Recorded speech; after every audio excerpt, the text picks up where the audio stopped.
Equity Podcast, #1 comedy business podcast in the world. Give me money. We got the king on, Chris M. King. Thank you for saying his name. I was afraid you were going to forget. Oh, I looked it up. I did my I looked it up. What up, girl? Look, we've won 2 more awards, but I'm not going to list them off because they're too long and it makes the intro way long. But if you want to go to statusflow.net/sweat equity podcast, that's the landing page for this episode. Really interesting dude. Blew my mind. Eric was catatonic half the time. I'm broken. Yeah, I'm gonna have him good. I'm gonna have him break me right on down. He got mind fucked by the king, and if you're listening to this podcast and want to listen to his mindfuck podcast, that seems interesting. Check it out. For you guys, you listeners, listen to us on iTunes, Apple Podcasts, Spotify. Go on YouTube, subscribe. Hit that little bell, ding. Once you subscribe, get the notifications, the new episodes come out. This episode, sponsored by Zupyak, Zupyak, the first search-optimized AI writer. Look, we've been talking about this company for months, and they are fantastic. Not only do we promote them, but I'm a user myself. Zupyak.com, all the other AI writers, they can tell they're AI writers. Did you know that? Yeah. They're all talking to each Google's other. SEO kind of bots, they don't like the other AI writers. It just came out the other day. But you can use Zupyak to write some content. Cyber wars already. You want blog posts? You want a blog post? You throw some keywords at that shit. Bada bing.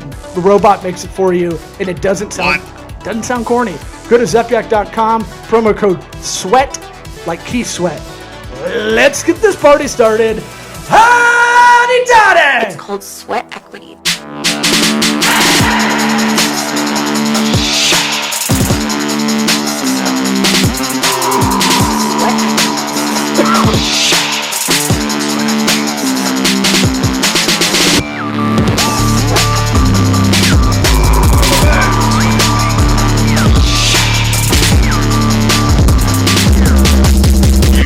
Listening to the Sweat Equity Podcast.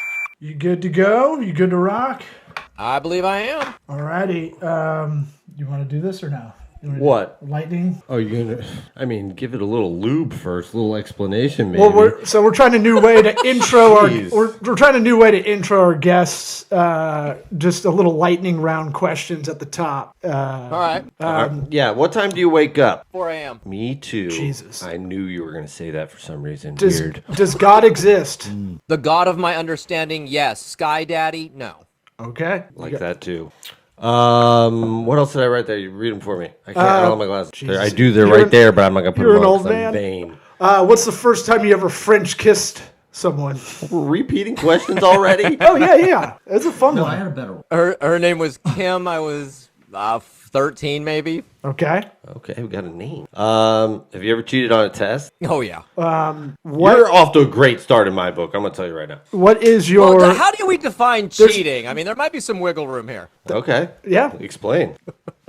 We can unpack that. Right. Get right into it. What's your go-to karaoke song? Baby got back. All these questions matter. You'll find out soon. Oh, we're gonna bring it all together at the end. This is like a mentalist thing. You know, that's not really true. If I'm really doing go-to, it's Gloria by Them. Okay. See? Okay. What about that one? You got that one? Oh, have you ever done any psychedelics? Yes. Okay. And then the last two, did you listen to the show before coming on? Of course not. That would prepare me. I don't work that way. Okay. This is giving us a good kind of Rorschach So far, test. you have scored a 100% on my book. This is the real question, which we can kind of we can stretch out a bit, or give you some time to think. But what advice would you give 18-year-old self? All right, I'll get real for this one.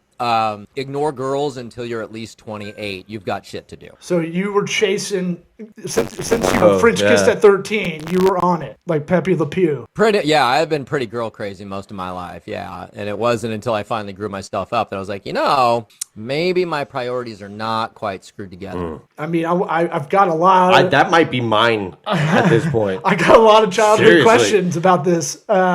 Well, I'm always. Well, you know my background. I know, but the pussy hound guys, like I'm always interested in the background because sometimes it's nothing just other than they really like to chase women.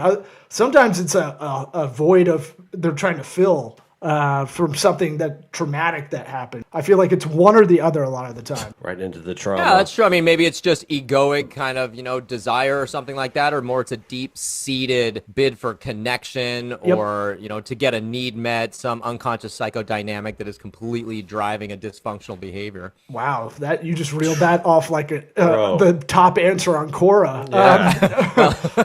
I know me really well. Well, you've earned I yourself. feel like you know me really well. What the hell? You've earned yourself a plug. Why don't you tell everybody who's listening where to find you, anything you're promoting currently, any of that? Thank you so much. Yeah, we always set up a special page just for you, statusflow.net/sweat equity podcast. You can check out the Get Unstuck campaign. Of course, you can listen to our podcast, which is called Mindfuck. And I actually dare somebody to apply. I don't invite people to apply.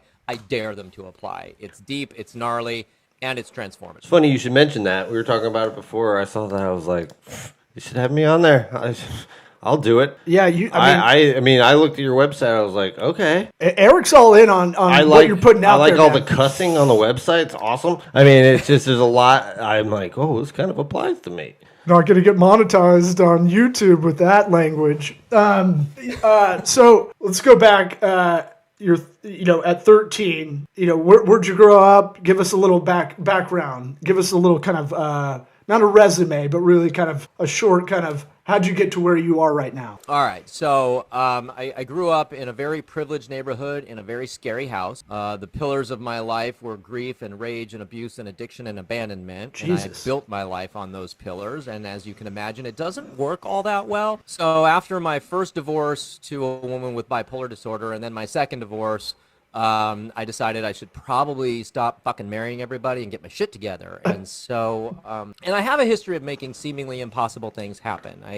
I decided I wanted to be an NCAA ice hockey player when I was about 22 years old. And the only two things in my way were that I was failing out of my junior college and I'd never skated. But fast forward 18 months, I was leading that team into the state championship. And so there's a science to making the impossible a reality. And I learned it, I started working in a Neuroscience Institute of a hospital. I started training with people like the Flow Research Collective, the Flow Genome Project. I still train regularly with retired Navy SEALs, Army Special Forces. And I actually did some psychology and some education in spiritual psychology. And so all of this, throw it together, put it in a cauldron, set it on fire, and that's my company today. I think this is fascinating. That's a lot to peel off right there. How is it? That's like a Big Fish movie timeline of a life of randomness. Yeah. Well, how do you, when you say scientific, that's the part that really catches me. What is the science that you're talking about? Okay, so there's a couple of things. Number one, what we're talking about is that reality as it is right now is an end result of a system. And any system can be hacked if you understand how that system works. Now, between the work that I did in psych and spiritual psychology, working in the Neuroscience Institute of the hospital, where I got an accidental education in neurochemistry, neurobiology, and my father, who never went to college, he barely graduated high school. He's an electromagnetic compatibility engineer. So I grew up talking about quantum mechanics and string theory and subatomic physics. Yeah. None of which I understood. Okay, I was about to say, dude, quantum physics, like that, just that phrase makes me sweat because I never took a physics class, so I'm learning a little bit later in life, but like that shit is mind-blowingly really tough to It's follow. Magic. It's magic. It just pretty much proves that, I mean, we're going to get into it, but you could literally anything's possible. Look, there could be layers of dimensions sitting on top of us right now. Most of the space around us is empty. Look, I think I've said that 3 times in the last 3 podcasts for some reason. I cried watching Interstellar, not the first time, not at the daughter scene like I do now, but how gravity works. Because I was shit, and I was like, gravity can change time on planets? I'm sad now. Why's the guy, the old guy, now he's old, back on the shuttle? Like, what's that? Yeah, so, Anyway, like, what was his title again? Electro? My father was/is an electromagnetic compatibility engineer. What is So that? if you want to know how to design a circuit board, or if you want to know how to vaporize a human target from orbit, this is the man to talk to. Interesting. That's why we got Space Force. Try taking that into grammar school, share what your dad does for a living. I don't know. Well, to be fair, no kids really know. Like, I thought my dad just writes on a legal pad, and he was a lawyer. And I was like, they really don't care. He talks at a dictaphone most of the time. I don't know. That's it. So I feel like we kind of cut you off on the science part. You're gonna ask a question. I think he's I'm waiting for a just question. What do you want to know? How does it work? How does it work? So tell you how. so if you're, I guess, just give me the like I'm 5. How would you start things out? Say I want to make a change in my life. Say I want to change. I've decided I want to change in my life. Instead of doing ayahuasca, he needs to make a big change and get rid of a bunch of baggage. How about that? Well, the Aya might do it for you, but look, here's how the roadmap, just through neuroscience, works. Okay, you have an operating system in your head, just like your phone or your computer. So do you. We call it a belief system. It's been running since you were about 6 years old, and you are the sole architect of that system. Now, the way your world works is that system gives birth to every single thought you have. Now, as soon as you have that thought, you experience it as a feeling. Now, depending on who you ask, there's somewhere between 20 to 30 feelings. But one of those is going to drive your actions or some combination. So your feelings drive your actions. Your actions produce results. Now, here's where it gets weird. The results that you produce are unconsciously pre-designed to validate the system that started all of this. So you got a feedback loop running around and around and around.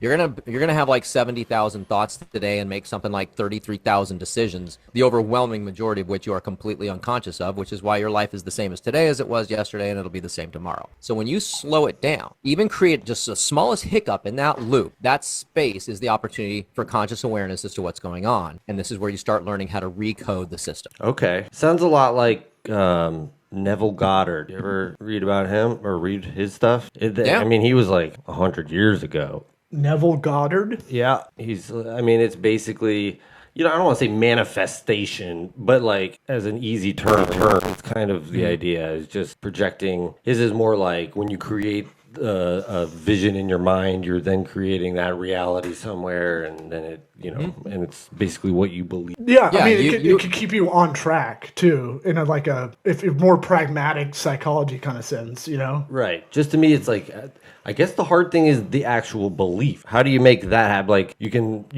visualize, I'm going to get a Ferrari. I'm a nihilist. But but if you have like that 1% of like, well, probably not going to get that Ferrari. Like that's to me, the biggest sticking point. I mean, how do you just completely buy in? Yeah, there's any number of tools that will circumvent your internal bullshit detector so you can get around that. But think of it like tuning a musical instrument, right? The thing you want, whether it's a material thing like a Ferrari or whether it's an experience in this life, it's like this incredible piece of music. And your human system, right, mind, body, spirit, is the perfect instrument to play that music. Your job is to make sure that instrument is tuned in order to do it. Now, when you start talking about beliefs, I'll say, well, what is a belief? It's a choice. A belief is a choice that you haven't taken responsibility for. The second you take responsibility for what you believe, you can believe whatever you want. Make the choice that aligns with the outcomes you want to have, the experience, basically the music you want to play. Okay. Say I choose. It's easy. I choose to be straight. I tell people that all the time. It's a choice. Right.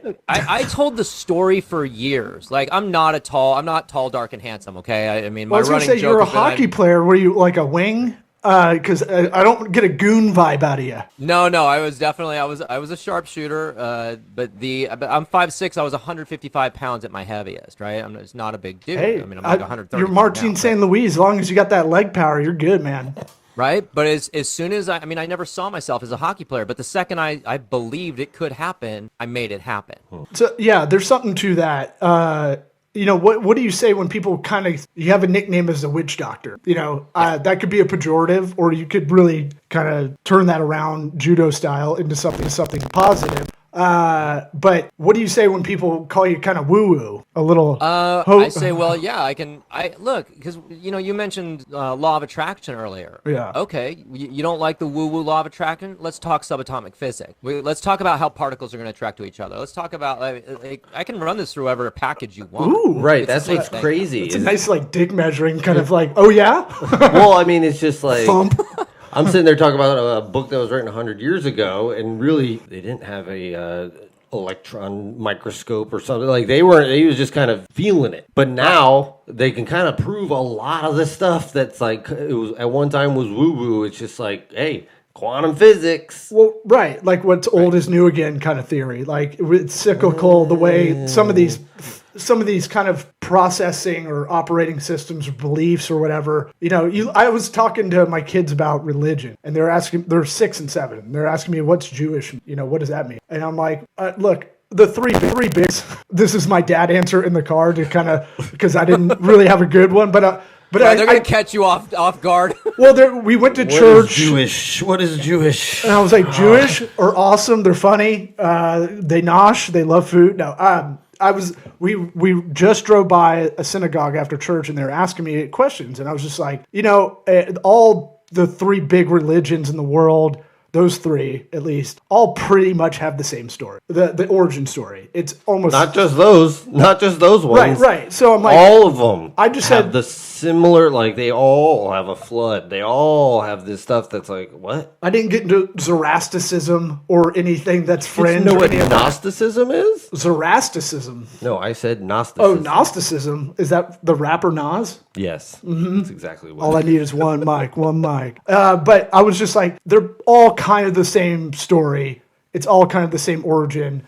It just kind of branched off, and they're like, okay. Different branding. You guys want to talk about branding? Yeah, it's a little bit, oral tradition kind of carried it in a different route. But that's one of those things where, that's kind of how I look at it. Like, a lot of this stuff can be cyclical too, time-wise, over time, like the book you're reading. That's all I'm saying. Right. Well, I think the cool thing is, like, you hear about all these, like, old legends, old wives' tales, or whatever they are, like, things that are like, oh, sleep with your socks on and you'll have, you won't get sick. Stuff like that. That's like, what? Where are you guys getting that from? So much of that stuff, they're like, oh, this is why. Because we have the science that we didn't ever think of it that way. But now we can look at it and be like, that's kind of true. Yeah, or don't put a hat on the bed, which my mom made me. Well, that one's weird.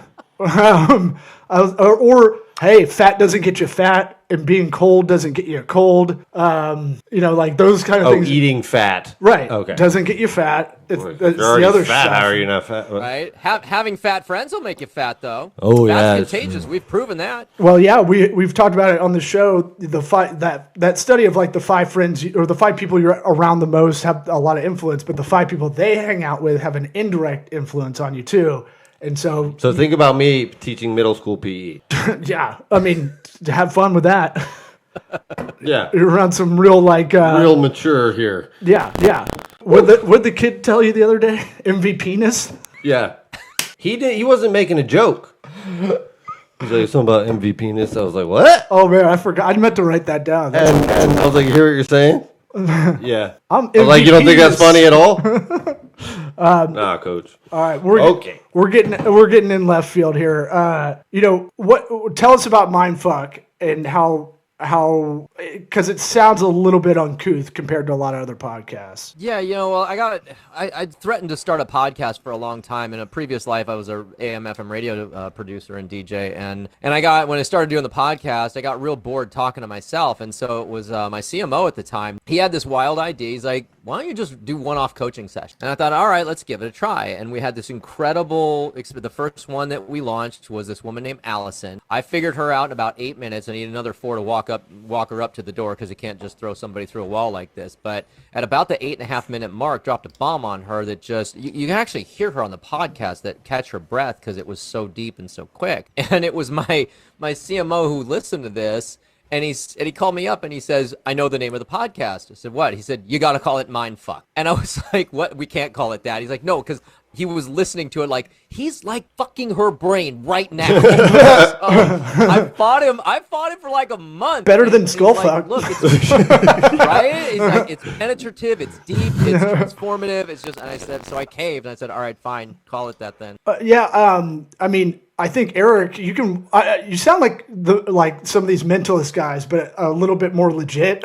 Yeah. It sounds like you have a very high EQ. Is that fair to say? I would say that is correct. Yes. Especially if that story you would could do have it to. 8 minutes. Why don't we do it with Eric as a test? You Yeah. could do an intake on him because he's hook, line, and sinker ready to get in the program. Yeah, you probably get me in like 3 minutes. But I think it would be a good thing for people to listen to, and if they're interested, I think that would kind of get them to kind of understand what's going on. Yeah, it is adjusting. Like I mentioned earlier, like tuning a human being. I mean, essentially what we're tuning is your thoughts, your feelings, your actions, your mindset, your framework, all of these things, especially your energy field. We talked earlier, like everything is energy. Even the desk that you're sitting at it feels like solid matter, but it's like 90-something% empty space. It's just compressed energy. And when you recognize that energy operates in bandwidths and frequencies, how do I adjust the frequency of who I am and what I'm doing to match the frequency of what I want? You do that and you bring it to you instead of having to chase after it. This is the law of attraction thing, right?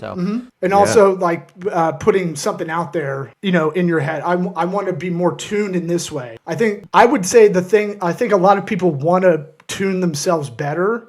I think that's a thing. If you ask them, on the street, we do Family Feud style. You ask 100 people at a mall. Right. I think everybody would say, yeah, I want to improve myself. I think the hard part a lot of people lack is consistency of doing it. Like I always kind of think about it as be your own guinea pig, your own science experiment. And it's really boring, honestly. Like you really have to check in with yourself every day. You really, like I was reading about that CEO, I think he's the Verizon CEO. He writes like his energy every day as like a journal thing. And he goes like, here's, I felt like this throughout the day, blah, blah, blah. He's been doing it for like 20 years or something crazy, and I was like, I get that. I totally get that. Cause I forget what happened 3 days ago. Yeah. Because I've got a lot of shit going on. But that's also not tuning because I'm not doing, I used to take like 10 minutes and just sit and quiet and just, okay, what did I do today kind of thing. The unreflected life's not worth living kind of stuff. So what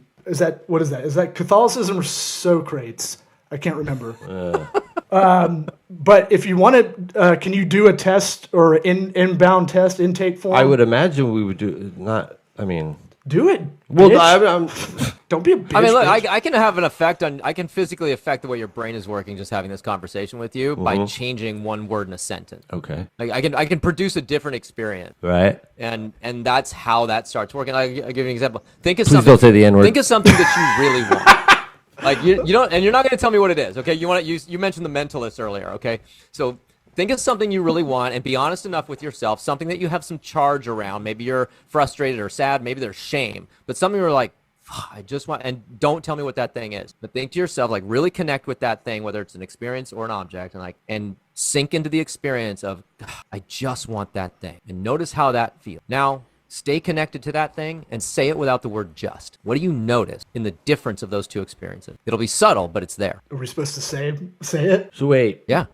Don't tell me what the thing is. Just tell me the difference in the experience. What's the difference between saying I just want that thing and I want that thing? Just is a lazy word. Well, no, it's like there's like it feels more, I don't know if it's confident. It feels more empowering, I think. Right. Deterministic. More confident, more empowering. Here's what just happened. I just had a physiological effect on your brain and the way your brain was working. I changed how it functioned, which changed the energy field, which changed your frequency. That's why it felt stronger and more confident. I put you into a higher frequency. You just popped your brain cherry, bro. Mind fucked me. You just got mind Right. fucked. You gotta got do that. You gotta do that like Chris Angel, man. That's how you end every You chat. just got mind fucked. I tell people, call me whatever you want. Call me a coach. Call me a facilitator. Call me the executive witch doctor. I'm a systems hacker. Yeah. Everything is a system. Yeah. Yeah, you have an unusual engineer kind of purview of all this kind of stuff Right. that seems very... Thank you to my father, W. Michael King, the electromagnetic compatibility engineer. I mean, good, because we're getting too far away from math and engineering, so we need kind of more of that. And I look, you get me high enough, I'll talk about how math is in everything, and Right. all of this stuff. And so so I don't know. What? So like, let's say. I was hoping for an average size penis. That was what I had in my head. Oh, me too.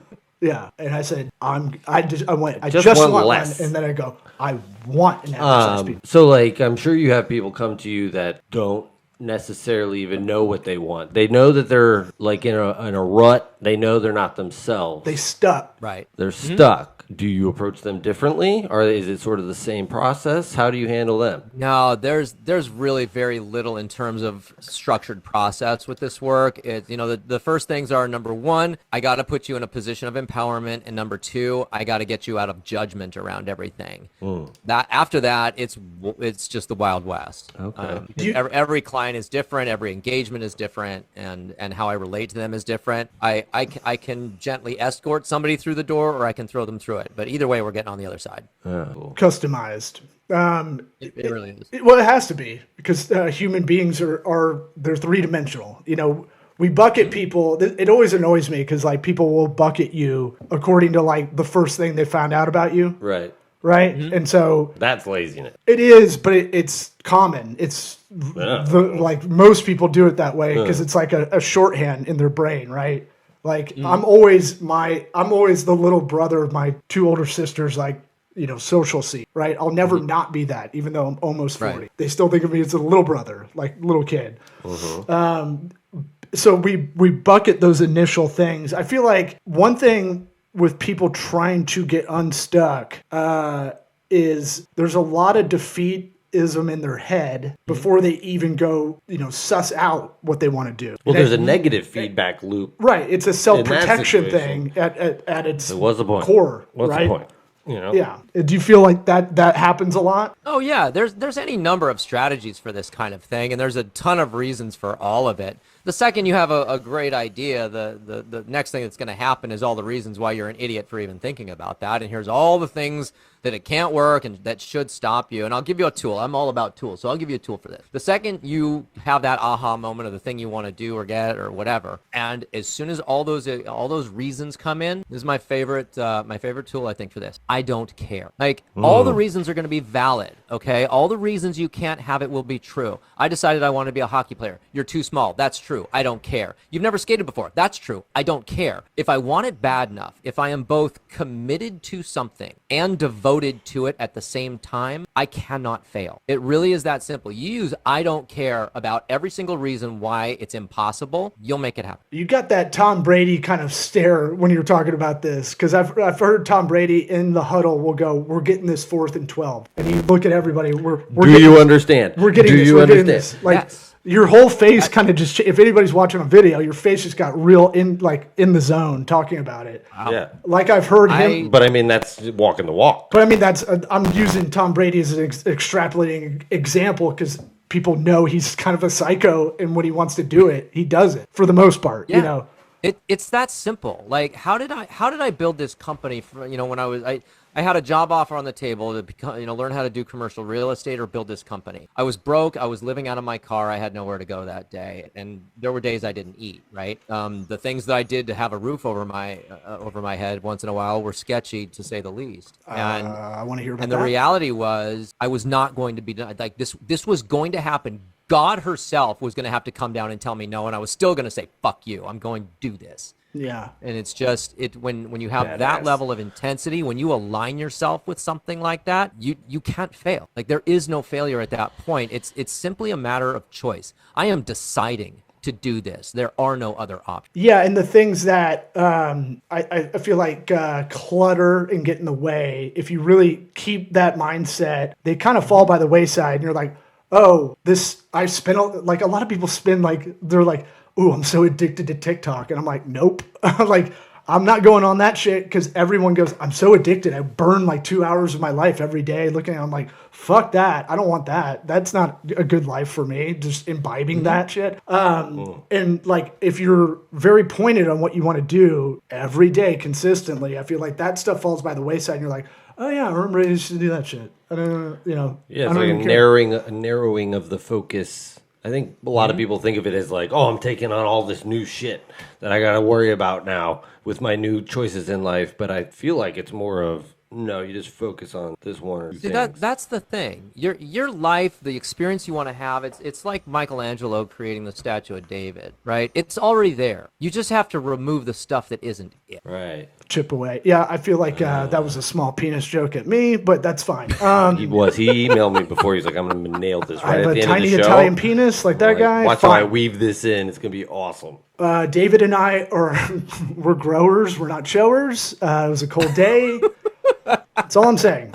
At least he's proud of it. He shows it off. Well, he doesn't have this leg power like I got. It's a fucking magic eye problem. That's not. I was gonna say that's I got not huge helping legs. the ratio. Look. I know it sucks. It sucks, man. It makes it look like. And then we can start talking about sex magic and how you can manifest through that. So. Well, I am a. Oh man. I am an energy. We need to make this a two-parter. I do feel like an energy guy when it comes to dating a lot of the time, because that's what you get asked if you start talking to girls, in the beginning, and they go, "What are you looking for?" I'm usually like, other than the primal carnal stuff of being attractive to me, like it has to be good energy or it's not going to work, kind of thing. Energy is everything. It's not going to work. Yeah. Right. You got anything? We got a Yeah, couple I got minutes left. 1,000 things, but I feel like we're gonna. You mind fucked him, dude. Yeah, He needs a I cigarette. think I might have broke him a little bit.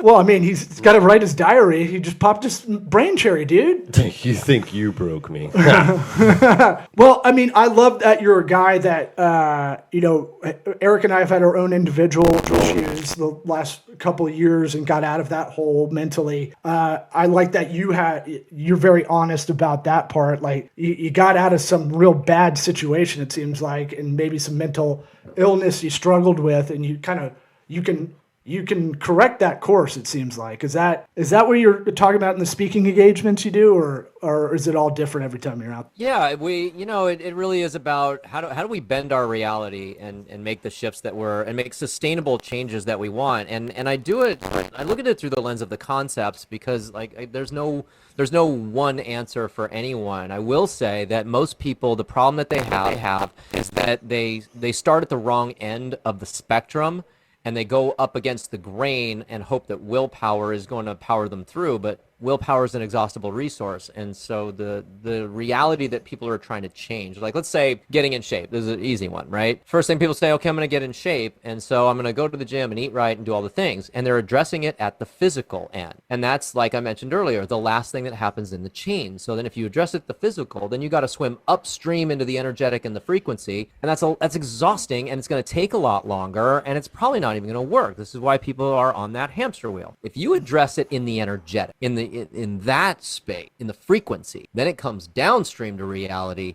It takes a lot less time, it's sustainable, and it requires a lot less effort on your part. What would that look like, though? Like it starts like an example. Starts Is with that what you say, like live from the end or something like that, or like live that like as though you were already there in your mind? Yes. Yeah. You start with the person. You start by showing up in your thoughts and your feelings and even the way you dress as the person that already has the thing you want. Like you start there. I mean, they say dress for the job you want, not the job you have. There's a reason for this. Yeah. It has to do with how that affects your frequency. Yeah. So if you start with an understanding of an identity, right? Like, and they talk about this in like Atomic Habits, old school book, right?